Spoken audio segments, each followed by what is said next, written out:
Hello, and welcome in to something a little bit different. I think what this is going to be is a little show to bookend weeks, and I will record one every week and just talk about what I've been playing, what's been coming up with gaming for me as a gamer, and just anything that I've noticed or anything new, any news I want to talk about, whatever. We're just going to do a little bit of a gaming show. Alright, try and make it weekly. We're going to see how we get on, okay? So, the inspiration from this is there was a show I used to watch a lot on Outside Extra that was called Show the Weekend, and I'm super nostalgic for it at the moment, and I miss it. So I figured, why not just do something a little bit similar? But yeah, we'll figure out as we go how it's going to look. But right now, I'm just going to talk about what I've been playing this week. So, currently, it's the middle of a heat wave. It's flipping hot. Super warm, crazy temperature, and it's supposed to be the hottest day of the year today. So, naturally, I've been inclined to play games set in the ocean, and currently, for the last 2 weeks or so, I've been playing Dave the Diver. Now, what is Dave the Diver? Dave the Diver is a funny game in that I played it once around the time I think it came out, and it didn't really do it for me. I wasn't super invested. It felt like a lot going on. It felt like too much busy work. There was too many mini games. It was a lot. Lately, I've come back to it, not knowing what to play. And if you know me, I'm very fleeting with games. I will really get into something, hyperfixate on something, and then not finish it, and only play it for so long, and then stop. But that's probably gonna happen with Dave the Diver too. I'm not gonna beat around the bush. But basically, Dave the Diver has its core mechanic of diving and fishing with a harpoon. Now, it's nice and simple. It feels like old Flash games a little bit. It reminds me of Feeding Frenzy, if anyone's played that arcade game that came out a long time ago, where you play as a fish and you eat other fish. But instead of being a fish, you're a diver, you have a harpoon, you catch fish, and then you eat them later. So what happens is you jump in the water, you catch a fish, you have different qualities of fish depending on how much damage you do to them. So if you obliterate a fish with a bomb, it'll be like a 1-star fish. Whereas if you manage to catch a fish by shooting it with a tranquilizer and then picking it up, you get a 3-star fish. And then this binds into a card game. I don't know, it's crazy. It binds into a card game, which is like Pokemon, and you have a guy dressed up as Ash Ketchum who comes to find you on the boat. And he's like, hey man, you want to collect cards? And Dave's kind of like, sure, whatever. So then you have this mini game inside the game where it's about cards. And you get 3-star cards if you catch the fish alive, basically, in a big net or with a tranquilizer or whatever. And then a lower grade card if it's butchered by a bomb. So basically, that sounds like, that's pretty cool. That's like 2 big things going on. So Dave the Diver is that times 20. Where it'll throw a new sort of sub-game at you. I haven't even mentioned the other main part. When you catch the fish, you get components of the fish, fish meat. And if you catch it alive, you get more meat, basically. So there's another incentive for getting a 3-star fish. That fish, then you will prepare into sushi at a sushi restaurant run by a character who could easily be a main character, and now is going to be a main character in the next spin-off game based on Dave the Diver. But anyway, Bancho the Chef is who I'm talking about there.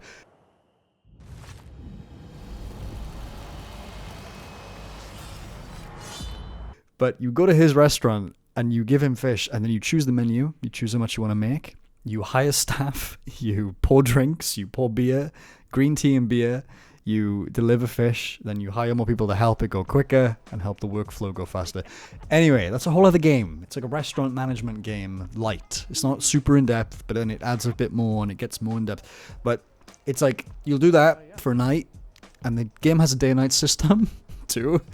And then it introduces farming. There's like breeding of fish. You can have them in little pods, and you can then like have an infinite supply of your favorite fish or whatever sells the best in your restaurant. So you can like metagame this. You can like figure this out and make the most money and like maximize your profits, or just cook whatever you want, which is how I play. But I do tend to lean toward tuna because it sells pretty good naturally. the delicious fatty cuts of tuna like Jotaro, and I might have butchered that, but the real fatty belly piece is like amazing. Anyway, makes me hungry too. The game makes me so hungry for sushi. I'm like, oh man, I'm craving a bit of sushi. So that's kind of my time with Dave the Diver. I own a bit of the DLC as well. There's a Godzilla DLC. There's a Yakuza DLC. There is a Dredge DLC, which is super cool. And now they had a new like mainline Jungle DLC, which is kind of in line with Dave, more than like a guest, I guess. So my thoughts so far on Dave the Diver, I think it's phenomenal. I'm having a really good time. I did get a bug where I kept exiting this area underwater and my game would freeze, which sucked, but I had to verify my Steam files and that's fixed it now. So hopefully nothing like that comes up again, and it was an easy fix, luckily, but it did bum me out because I had like an hour to play and I spent like 40 minutes trying to figure this out. I tried it 3 times before I was like, something's going wrong here. It's frozen 3 times in the exact same spot. What do I do?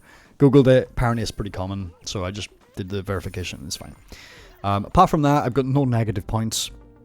I think it's wonderful. I love the art. I think the art is superb. I'm getting into pixel art a little bit lately, and it's a ton of fun using Sprite for that. But yeah, Dave's art is like, oh my god, it's superb. I believe it's a Korean developer too, which is super cool. I know there's a lot of developers who are up and coming from Korea at the moment. I know Lies of P was particularly big and notable. But yeah, they just seem to be doing really cool stuff in gaming at the moment, which is great. And I was surprised to see it was a Korean dev too, because it feels very like American in its humor. So that was cool. So what else has been happening this week in gaming? I've been playing a game with my partner called Solarpunk, which has been really pleasant actually. It's very in-depth. There's a couple of gripes I've got, but like generally it's a really Moorish repeat craftal survival game. It's been really good. It does take a while to get things rolling, and it does keep throwing new things at you, but generally it's a delight to play. It's sort of set in a Sky Island style setting where you have airships that travel from A to B, and they do offer a great deal of like atmosphere and immersion, and the music's really good, and the art style is kind of almost, it's not cel shaded, but it's kind of like poppy in a way that's quite hard to describe. I guess a little bit like some of those puzzle games. There's one, The Witness, is it, that came out? It's like very bold in its color use, and it reminds me of that a little bit aesthetically. So it's pretty to look at. The game has a lot of features too. It has a lot of stuff that sort of integrates, and it has an element of automation there too, which I really like. There's like a very, very light satisfactory element, which is one of the best automation crafting games I've played. But yeah, you make sort of solar power, and it's all like renewable energy. I think we just unlocked like wind power and turbines to do that, like a what do they call it? A wind fan, a farm, a wind fan, a wind turbine. A wind turbine is what we've got now, but we haven't built it yet or anything. But it's really cool. Yeah, it's good fun. The only thing is, the game doesn't really tell you what to do, and it's a little bit buggy. There's been a couple of bugs that feel odd, and some of it feels not very polished. But it's easily ignorable because I think the bones of it are really, really good. The only thing for me is it does feel a little early access, but it's not. Which, yeah, I mean, I'm not sure how I feel about that, because I have a thing with early access games where I'll play a game, it'll be early access, and then I've got to, like, I'm like, do I get into this? Like, I have it with Subnautica 2 right now. I love Subnautica 1, one of my favorite games of all time. But Subnautica 2, I don't want to sink my teeth into or dive in, because it's very much not done. And I've heard people get to a point where the game just stops. And I'd hate that, you know, when I get the ball rolling and I get there and I'm like, oh cool, what's next? And then there's nothing until the next big update.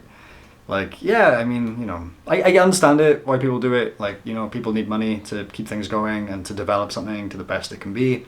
Like Subnautica 1 is the same thing with that, but I played it after it was all done. So I had like a finished experience and loved it. But like, I just don't want to wait. I want to get back in the sea. So that's why I'm playing Dave the Diver.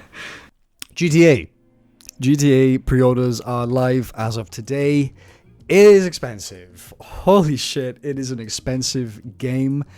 Games are $59.99 right now, right? This was 10 or more. And then the special edition is £100 in the UK for what looks like pretty cool stuff. Shops that I believe by the wording are inaccessible, which does bum me out quite a lot. I don't think that's very cool. I think having spaces on the map that are behind paywalls sucks, you know? Like, I imagine there's nothing more immersion breaking than driving through the city, finding a cool looking shop, being like, oh, can I go in there? Walking up to the door and it's like, hey, you need like to spend 20 quid to get in here of real money. Like, that sucks. You know, the price is high too. They're Rockstar, so they can get away with it, but it doesn't, you know, feel good. I think it is. I don't know. There's a lot. Games have always been expensive. I always forget. I was looking at old boxes from GameCube games I've got upstairs, and some of those are like 40 quid, or brand new, like a lot of money. But yeah, there is a difference between £40 and £70. But yeah, it's expensive, all right. It's very, very pricey. Am I gonna get it? Yeah, it's GTA. It's gonna be bought by me. I'm probably gonna get the regular edition though. I don't think I want to spend £100 just for a couple of bits. It looks cool. Everything they're adding for that extra money looks really good, but I just don't think it's worth like sort of spending that much on a game like that. I don't really get special editions much anyway, unless it's something I'm really, really excited for, and usually it'll come with like a figure or something too. Not so much anymore, but when I have bought a few of the special editions, it's been because of that, you know. So you're spending an extra 20 quid and you're getting like a cool figure, you know, which is whatever. That's pretty cool. That's pretty fine.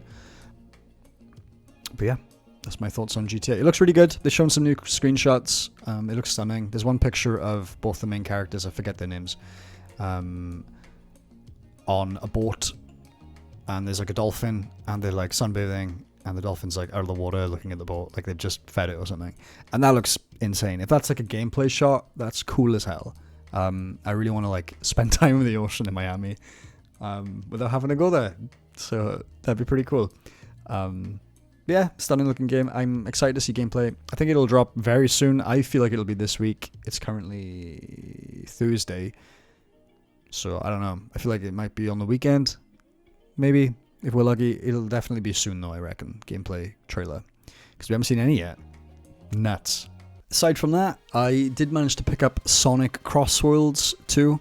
And that's been really good, actually. It's really fun. I love Sonic. I like Sonic racing games. It's insane to look at. It feels like a arcade game. Massively. It feels very much like I'm just in the arcade playing a racing game. The colors, the speed, the music, everything. It's really bright. I don't know why the game is so bright, but it's bright as hell. It's brighter than anything else I play on my PC. And yeah, it's very good. I do have a couple of gripes with it. The DLC characters, I love Kazuga. I forgot his name. Ichiban Kazuga from... I was going to say Kazuya. Kazuga from Like a Dragon, Yakuza. He's fantastic. He is completely silent in that game. He doesn't say anything. They play his song. I'm doing a terrible rendition, but if you know, you know. They play that track, and it's cool. But when you're racing as him, he just does this. And there's no noise, which sucks. And a lot of the DLC characters are like that. SpongeBob doesn't. He makes a really wet noise when you select him. Doesn't even do his signature laugh. He just makes a wet noise. Maybe I'll play it for you guys here. Yeah, I'm disappointed by that. I feel like they should have figured that out and had the rights to have them speak. Because you might as well if they're in your game. Some do. Hatsune Miku does. If I'm saying that right, I'm not sure. But she is voiced. She makes at least noises, which is great. But all the mainline characters do. But like, DLC ones, yeah, hardly any of them speak. A lot of them don't speak anyway. Like, you've got Mega Man. I don't think Mega Man talks much. And Pac-Man, who I think he's got his noises in there. But yeah, the game itself though is really, really fun. The maps are fantastic. The way it goes between different areas is really cool too, and it runs really well. It's just a fun racer. Comparing it to other kart races, I wouldn't say it's as good as Mario Kart World, but again, it's Mario Kart. It's hard to be as good as that. But it's really fun. It's really solid. I like it a lot. I was playing Forza before this, so it's kind of a big disparity between like simulation-y kind of car game to proper kart racer. But yeah, really fun. Also, Forza's fantastic. Maybe I'll talk about that. I'll probably go back to Forza soon, so maybe we'll talk about that next week. But yeah, cool. That's pretty much all I've been playing this week. But a little bit of Tekken. Still on the Tekken. Again, we'll probably talk about Tekken next week too. But thank you guys for coming in. Thank you for watching this. And yeah, let me know what you think. Let me know in comments below. I will read comments if anyone's got anything cool to say. Next episode, if people want to have a little conversation, let me know what you've been playing. What games you guys been playing? And yeah, thanks for watching, and I'll catch you guys soon. I stream every Tuesday, by the way. We're currently playing The Witcher 3. So if you guys want to hang out there, it's on Twitch at twitch.tv/CrowBrew. All right, guys, have a great week. Look after yourselves. Don't get too warm in the sun, and I will see you next time. Bye-bye.